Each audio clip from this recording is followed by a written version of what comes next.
Hello and welcome to Concepts Made Easy, your go-to space for clear, concise and conceptual learning. I am Dr. Akriti Chug and in today's session we are going to learn about production possibility curve. So let's get started and make your learning simple and meaningful. The production possibility curve is also known as production possibility frontier. Is a graphical representation that shows maximum possible output combination of two goods or services that an economy can produce using all available resources and technology efficiently. यानी अगर economy अपने resources को अच्छे से इस्तेमाल करे तो जो गुड एक्स है, एक्स एक्सिस पे गुड एक्स है, एक गुड है और वाई एक्सिस पे दूसरा गुड है, तो अगर इकोनॉमी सारे रिसोर्सेज को अच्छे से इस्तेमाल करती है तो हमारे पास ये कर्व बन के आता है। और ये कर्व क्या है, यहाँ पे हर एक पॉइंट ये डिटरमाइन कर रहा है combination of X and Y. यानी अगर एक्स की बात करें, इस वाले पॉइंट की बात करें तो any point of production, production of X and Y together, combination, यानी ये रहा एक्स और ये रहा वाई। इस पॉइंट पे क्या है, combination of X and Y है। बट इस पॉइंट पे साथ ही साथ ये भी है कि यहाँ पे मैक्सिमम रिसोर्स की एफिशिएंसी मिलेगी अगर हम इस कर्व पे रहते हैं तो ये जो दूसरा पॉइंट है ये भी यही डिपिक्ट कर रहा है, ये जो दूसरा पॉइंट है ये भी डिपिक्ट कर रहा है। क्या डिपिक्ट कर रहा है, पहली चीज इस पे भी एक्स एंड वाई का एक कॉम्बिनेशन है और वो कॉम्बिनेशन अगर पीपीसी पे रहते हैं हम तो वो ऐसा कॉम्बिनेशन है कि रिसोर्स मैक्सिमम यूटिलाइज हुए हैं, तो वेस्टेज नहीं हुई है। रिसोर्सेज की वेस्टेज कहाँ नहीं हुई है, ये पीपीसी के कर्व पे नहीं हुई है कहीं पे भी। तो इस पे अगर ये पॉइंट ले ले तो ये पॉइंट भी एक x का बताएगा और y की क्वांटिटी बताएगा, ये पॉइंट भी। तो इस कर्व पे हम कोई भी पॉइंट ले ले तो वो हमें बताएगा x और y का ऐसा कॉम्बिनेशन जहां पे रिसोर्सेज को फुल्ली यूटिलाइज किया गया है, यानी देयर इज नो वेस्टेज। अगर हम इस कर्व के अंदर किसी पॉइंट की बात करें, जैसे ये है पॉइंट्स, तो any point of production within the PPC shows there is an if inefficient use of resources, मतलब यूटिलाइजेशन अच्छे से नहीं हुई है। तो ये जो पॉइंट है ये बता रहा है कि इतना x बनेगा और अगर इतना x और इतना y बनेगा तब रिसोर्सेज अच्छे से यूटिलाइज नहीं होंगे। अगर रिसोर्सेज को अच्छे से यूटिलाइज करना है तो हमें पीपीसी पे किसी भी पॉइंट पे रहना पड़ेगा, पीपीसी के भी किसी भी पॉइंट पे रहना पड़ेगा। लेकिन अगर हम पीपीसी के बाहर चले जाते हैं तो पीपीसी के जो बाहर कोई भी अगर पॉइंट होगा तो वो बता रहा है कि आप इस पे प्रोडक्शन कर ही नहीं सकते क्योंकि आपके पास इतने रिसोर्सेज है ही नहीं, इतने रिसोर्सेज है ही नहीं। तो आउटसाइड दी पीपीसी हम बता रहे हैं अनअटेनेबल लेवल ऑफ प्रोडक्शन है। That means that you can not produce this much quantity of X and this much quantity of why because you don't have this much resources. मतलब अगर हम on the curve रहेंगे, on the PPC रहेंगे तो efficiently use कर रहे हैं हम अपने रिसोर्सेज को, तो ऑप्टिमम यूटिलाइजेशन हो रही है। अगर हम इन आउटसाइड रह रहे हैं तो हम अनअटेनेबल है, इतना तो हम रीच ही नहीं कर सकते। अगर हम इनसाइड द पीपीसी कर्व की बात कर रहे हैं तो दैट मीन्स आप इनएफिशिएंटली यूज कर रहे हैं रिसोर्सेज को, अच्छे से यूज नहीं हो रहा रिसोर्सेज का। तो पीपीसी हमें क्या बताता है, पीपीसी हमें एक्स एंड वाई का ऐसा कॉम्बिनेशन बताता है जहां पे अच्छे से फुल्ली यूटिलाइज किए जा रहे हैं resources, right. So moving on to the features of PPC, it's a two good model. It involves production of two goods to simplify analysis. हम सिर्फ दो goods की बात कर रहे हैं, यहाँ पे बात हो रही है scarcity and choice की। Since resources हमारे पास limited हैं तो अगर हमें एक गुड ज्यादा बनाना है, अगर हम ग्राफ को समझें तो अगर मुझे x को बनाना है, x एक और बनाना है तो अगर मुझे x1 से x2 जाना है तो मुझे y गिव अप करना पड़ेगा।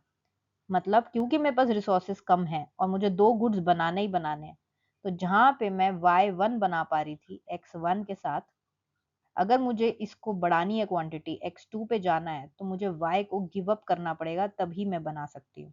Since the resources are limited, producing more of one good means producing less of the other.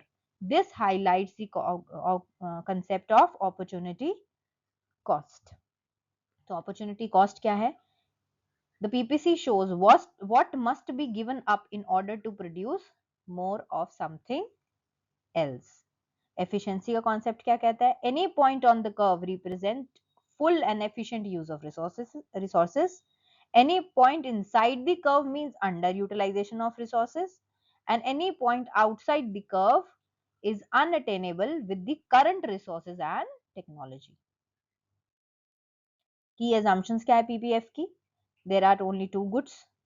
यहाँ पे quantity and quality of resources fixed है, टेक्नोलॉजी हमारे पास कांस्टेंट है, और all resources are fully and efficiently employed. ये हमारे पास एजम्पशंस हैं पीपीसी की, पीपीएफ की या पीपीसी की. So efficiency on the production possibility frontier refers to the optimal use of all available resources, चाहे वो लैंड, चाहे लेबर, चाहे कैपिटल और टेक्नोलॉजी की बात कर रहे हैं, in such a way that it is impossible to produce more of one good without producing less of another. मतलब अगर हम पीपीएफ पे हैं, इकोनॉमी पीपीएफ पे काम कर रही है, तो यानी वो सारे जो रिसोर्सेज हैं उनका ऑप्टिमल यूटिलाइजेशन हो रहा है, और अगर इनमें से कोई भी एक गुड की प्रोडक्शन ज़्यादा करनी है तो दूसरे गुड को सैक्रिफाइस करना पड़ेगा. What are the types of efficiency? Types of efficiency में आती है first productive efficiency. This occurs when the economy is operating on the PPF curve. यानी इस कर्व पे किसी भी पॉइंट पे अगर इकोनॉमी काम कर रही है, गुड x और y की बात हो रही है, अगर किसी भी पॉइंट पे इकोनॉमी काम कर रही है तो वो प्रोडक्टिव एफिशिएंट है. It means that resources are fully and efficiently used. कोई भी रिसोर्सेज का वेस्टेज नहीं हो रहा है. Example, if an economy is producing both cars and computers at any point on the curve, it is productively efficient. Economy operate कर रही है पीपीएफ पे, अंदर नहीं काम कर रही, इनसाइड पे काम नहीं कर रही, क्योंकि यहाँ पे तो इनएफिशिएंसी होती है, यानी यूटिलाइजेशन ऑफ रिसोर्सेज फुल्ली नहीं होता, अंडर यूटिलाइजेशन होता है, अंडर यूटिलाइजेशन ऑफ रिसोर्सेज होता है. मगर प्रोडक्टिव एफिशिएंटली क्या कहती एफिशिएंसी क्या कहती है कि जो रिसोर्सेज है वो फुल्ली यूटिलाइज्ड होने चाहिए. तो उसको किस पे काम करना पड़ेगा? इकोनॉमी को पीपीसी कर्व पर काम करना पड़ेगा. सो जो सेकंड टाइप की एफिशिएंसी है वो है एलोकेटिव एफिशिएंसी, जहां पे जो प्रोडक्टिव एफिशिएंसी है वो बताती है कि हमें कर्व पे काम करना है. एलोकेटिव एफिशिएंसी बताती है कि इस कर्व पे कौन से पॉइंट पे हम काम करेंगे तो कस्टमर की नीड्स फुलफिल होंगी और कंज्यूमर हैप्पी रहेगा. सो जहां पे प्रोडक्टिव एफिशिएंसी ये बताती है कि इस पीपीएफ पे प्रोडक्टिविटी हमारी ज्यादा होगी. एलोकेटिव बताती है कि कौन से गुड को कितना एलोकेट करना है, यानी एक्स और वाई हमारे पास रिसोर्सेज हैं. तो अगर इकोनॉमी में कंज्यूमर मांग रहा है कि एक्स ज्यादा बने और वाई कम, तो इस पॉइंट पे कंज्यूमर क्या होगा? हैप्पी होगा. तो अगर आप यहाँ पे बनाओगे तो आप प्रोडक्टिव एफिशिएंट तो होगे क्योंकि आप पीपीएफ पे काम कर रहे हो, लेकिन एलोकेटिव एफिशिएंसी नहीं होगी क्योंकि कंज्यूमर को तो एक्स चाहिए, आप वाई ज्यादा बना रहे हो और एक्स कम बना रहे हो. सो एलोकेटिव एफिशिएंसी वो होती है जहां पे हम right combination of goods and services बनाते हैं. It also occurs on PPF but at most socially desirable point based on what people want. So consumers demand more health care than weapons. अगर वो हेल्थ केयर को demand कर रहे हैं तो allocatively efficient point PPF पे कौन सा होगा? जहां पे हेल्थ केयर की प्रोडक्शन को फेवर किया जा रहा होगा. The economy reaches the best point on the PPF where society is happiest. यानी ये तो प्रोडक्टिव एफिशिएंसी है कि अगर आप किसी भी पॉइंट पे बना रहे हो तो प्रोडक्टिव एफिशिएंट है इकोनॉमी. अगर आप ऐसा पॉइंट ढूंढ लो जहां पे कंज्यूमर बड़ा खुश है तो वो एलोकेटिव एफिशिएंसी होती है. इनएफिशिएंसी क्या होती है? इनएफिशिएंसी अगर आप अंदर बना रहे हो इस कर्व के तो आप इनएफिशिएंट हो क्योंकि आपने यूटिलाइजेशन नहीं की है अपने रिसोर्सेज की, फुल्ली अंडर यूटिलाइज कर रहे हो आप. अनएम्प्लॉयमेंट, जो काम करने वाले लोग हैं वो घर बैठे हैं, आइडल मशीन्स हैं, मशीन्स पे काम नहीं हो रहा है, मिस एलोकेशन ऑफ रिसोर्सेज की हुई है. पॉसिबल है लेकिन आपने रिसोर्सेज का सही से इस्तेमाल नहीं किया है. Any point outside the PPF, PPF के बाहर के जो पॉइंट्स हैं वो तो अनअटेनेबल है, क्योंकि अभी आप उनको रीच ही नहीं कर सकते हो जितने आपके पास रिसोर्सेज एंड टेक्नोलॉजी अवेलेबल है। आप बियॉन्ड पीपीएफ कुछ प्रोड्यूस ही नहीं कर सकते। ये दोनों पॉइंट्स हो तो वो इनएफिशिएंसी ऑन पीपीएफ होती है।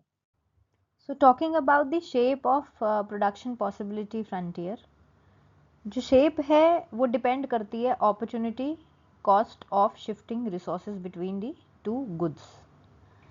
सो अगर हम इस ग्राफ को देखें तो दो प्रोडक्ट्स हैं, कॉटन एंड वाइन।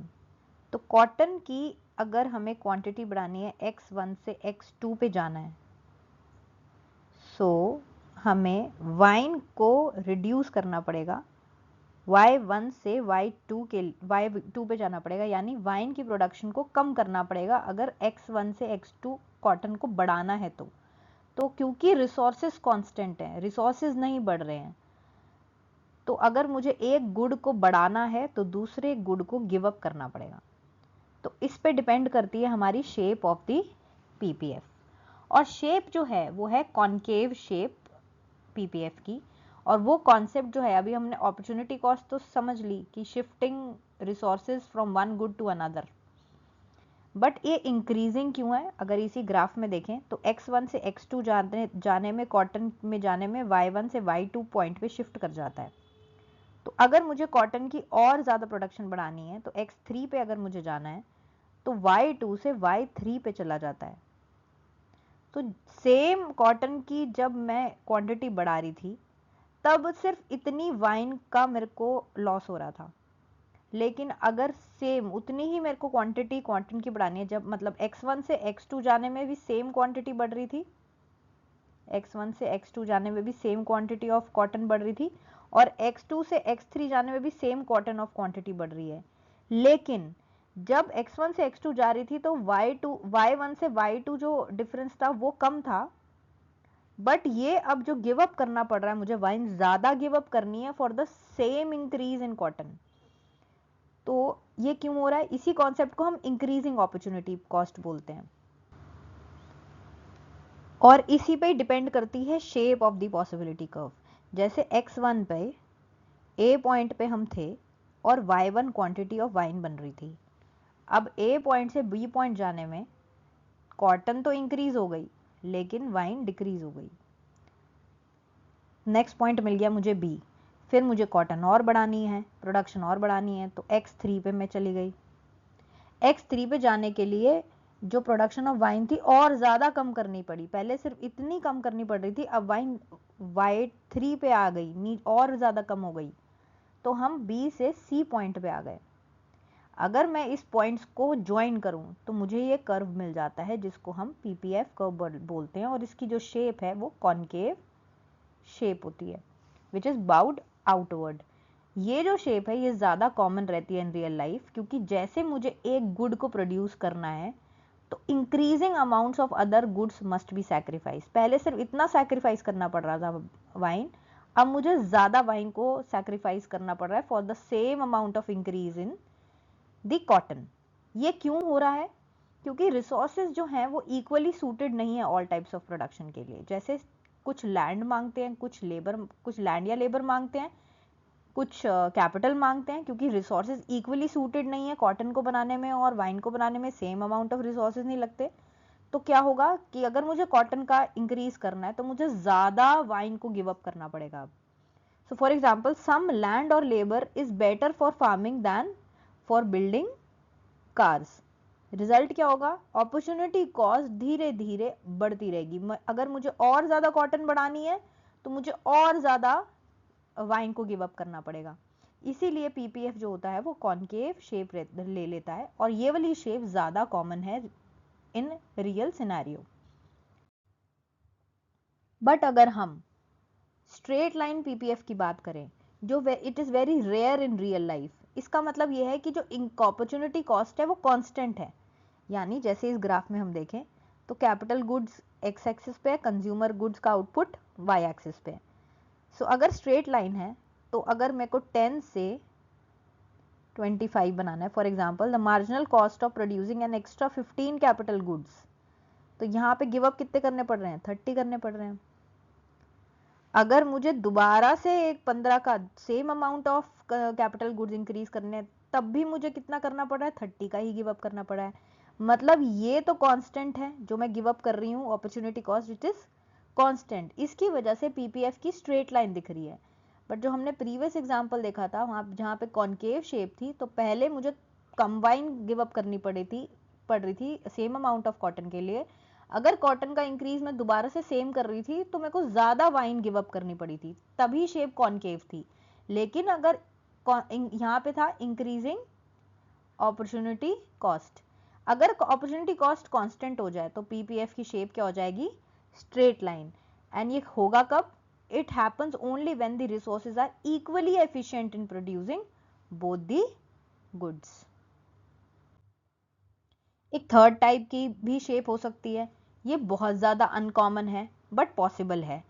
तीसरी टाइप की है कि जब अपॉर्चुनिटी कॉस्ट डिक्रीजिंग हो, और तो शेप कौन सी आएगी, कॉन्वेक्स आएगी। यानी जैसे मैं कंप्यूटर को बढ़ा रही हूँ, जैसे जैसे कंप्यूटर का इंक्रीज कर रही हूँ मैं, वैसे वैसे मुझे गिव अप कम करना पड़ रहा है। पहले जब मैंने 8 कंप्यूटर का इंक्रीज किया तो मुझे 5 फूड जो था 5 का गैप था, डिक्रीज करना पड़ा था क्वांटिटी में। अब मुझे अगर कंप्यूटर और ज़्यादा बनाने हैं तो मुझे सिर्फ और सिर्फ 3 का गिव अप करना पड़ा। तो ये जो अपॉर्चुनिटी कॉस्ट है ये डिक्रीज हो रही है, पहले 5 का डिक्रीज हुआ, फिर 3 का डिक्रीज हुआ। ऐसे केस में जो शेप बनती है वो, अगर इन पॉइंट्स को हम ज्वाइन करें तो हमारी जो शेप बनती है वो क्या बनेगी, कॉन्वेक्स। ये अनकॉमन है बट पॉसिबल है। तो अपॉर्चुनिटी कॉस्ट इस यहाँ पे क्या हो रही है, डिक्रीज हो रही है, और पीपीएफ कैसा बन रहा है, कॉन्वेक्स बन रहा है और इनवर्ड बाउड है। ये क्यों हो रहा है, this may happen when learning और specialisation improves productivity as more resources are shifted.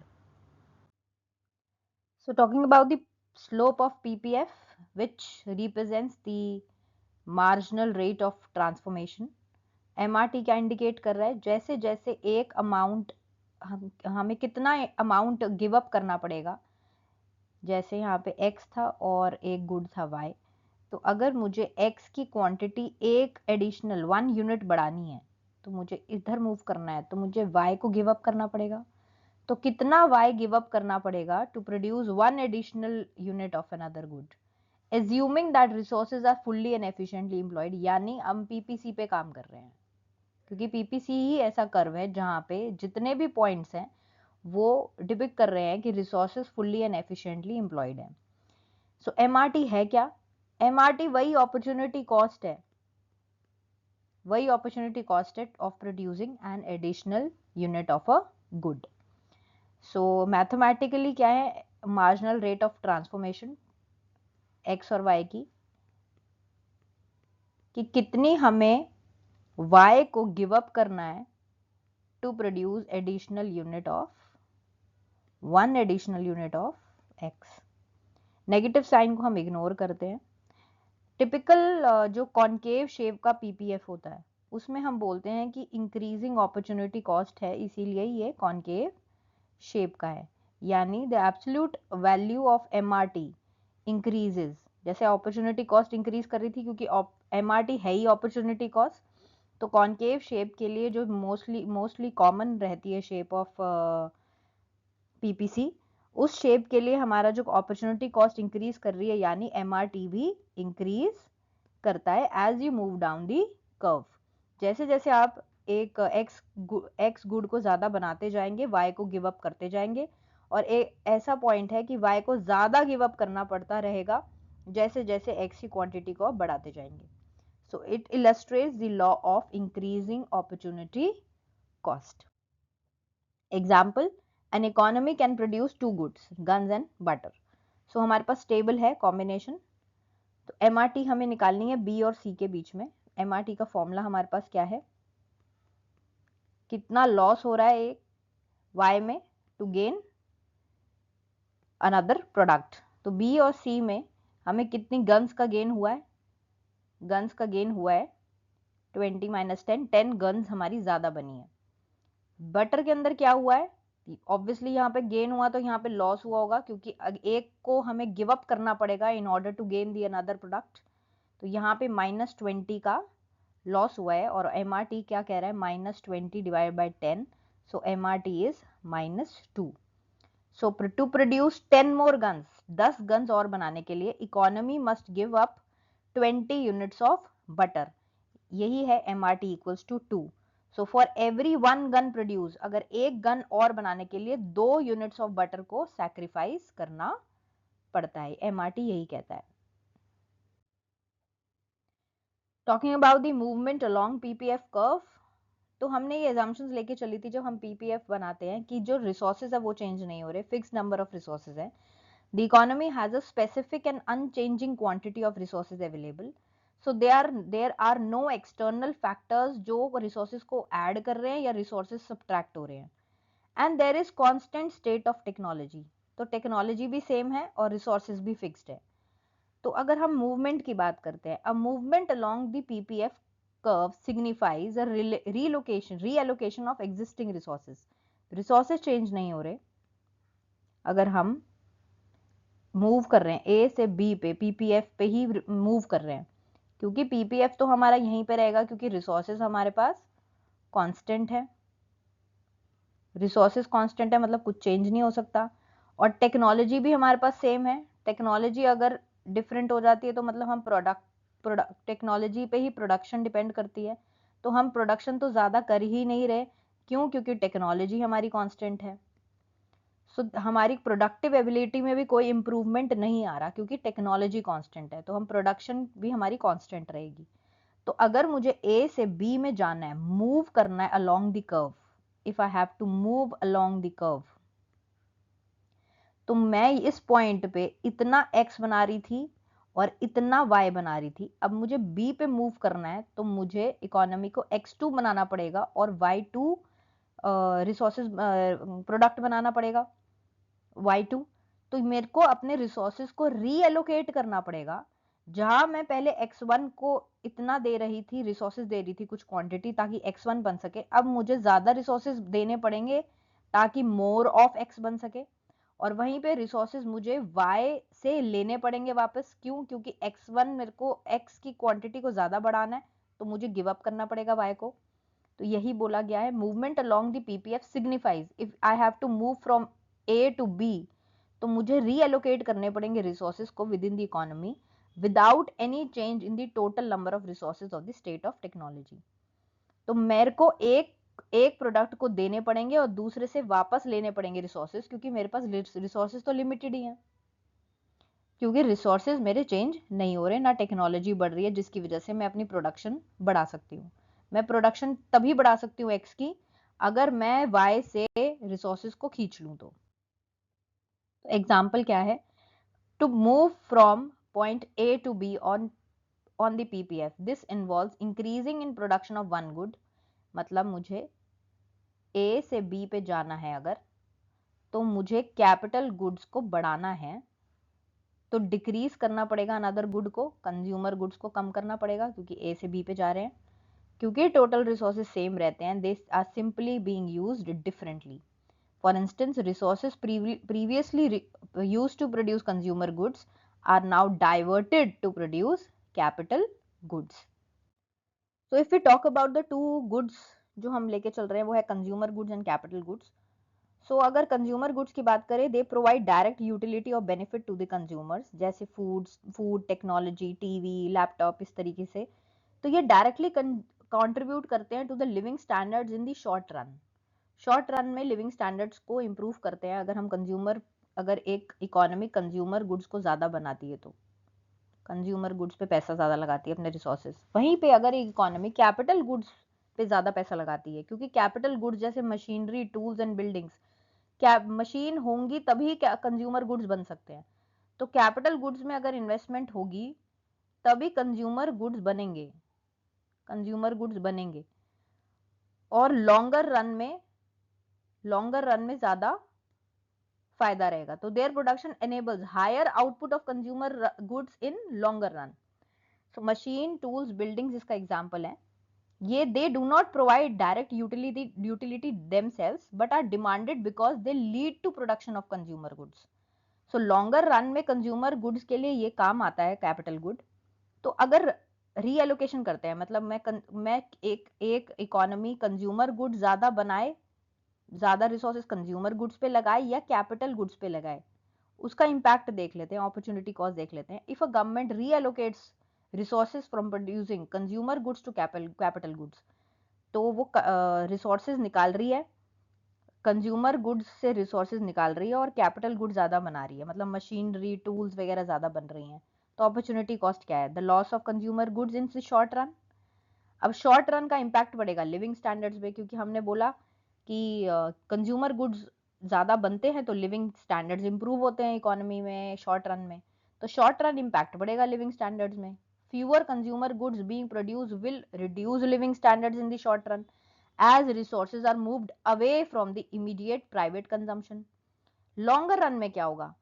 Longer run में क्योंकि कंज्यूमर गुड्स कम बन रहे हैं जिसकी वजह से कैपिटल गुड्स ज्यादा बन रहे हैं, तो लॉन्गर रन में लिविंग स्टैंडर्ड्स इंप्रूव होंगे, क्योंकि लॉन्गर रन में जब कैपिटल होगी, मशीनरी होगी, टूल्स होगी, तो ज्यादा कंज्यूमर गुड्स बन पाएंगे. तो increase production of capital goods however enables a higher output of consumer goods to be produced in the longer run. This means future living standards will rise as more consumer goods can be produced, क्योंकि ज्यादा machinery होगी तो ज्यादा consumer goods बन सकेंगे. तो ये एक ट्रेड ऑफ की तरह है कि अगर हम आज की डेट में कंजम्पशन कम कर दें तो फ्यूचर की कंजम्पशन में काम आएगा. बट अगर एक इकोनॉमी कंज्यूमर गुड्स को प्रेफर करती है, मतलब कंज्यूमर गुड्स की प्रोडक्शन तो ज्यादा करती है, कैपिटल गुड्स पे ज्यादा रिसोर्सेज नहीं लगाती, तो करंट जनरेशन को तो फायदा मिलेगा, बेनिफिट होगा, इमीडिएट वो लिविंग स्टैंडर्ड उनका इंप्रूव हो जाएगा. बट पोटेंशियली सैक्रिफाइस करेगा प्रोडक्टिव कैपेसिटी को और higher living standards of the future generations को. Talking about the shifts in production possibility frontier, अभी हम सिर्फ प्रोडक्शन पॉसिबिलिटी कर्व के में मूव कर रहे थे, अब हम उसकी शिफ्टिंग की बात करें, या तो मतलब यहाँ पे हो जाए आउटवर्ड शिफ्ट हो जाए या तो इनवर्ड शिफ्ट हो जाए.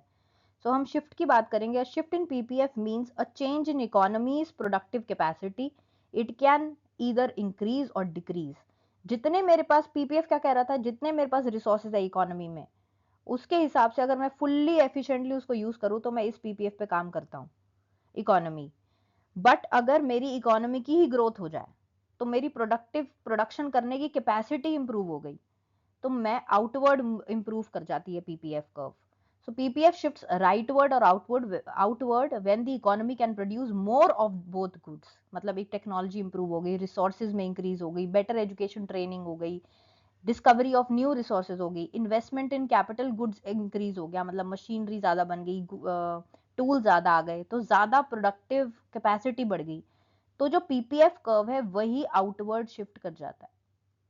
और वहीं पे अगर इकोनॉमी का में डिक्लाइन आ गया, यहाँ पे आउटवर्ड शिफ्ट हो रहा है, ग्रोथ हो रही है, अगर डिक्लाइन हो गया, रिसोर्सेज की कमी होगी, नेचुरल डिजास्टर आ गया, वॉर हो गया, पैंडेमिक हो गया, मास माइग्रेशन हो गया लेबर का, डिप्लीशन ऑफ रिसोर्सेज हो गए, तो हमारी प्रोडक्ट इकोनॉमी की प्रोडक्टिव कैपेसिटी डिक्रीज कर जाती है, जिसकी वजह से पीपीएफ इनवर्ड मूव कर जाता है. So this was about the shift in production possibility curve. So this is all about the production possibility curve. So we'll meet you in the next lecture with a new topic. Thank you so much.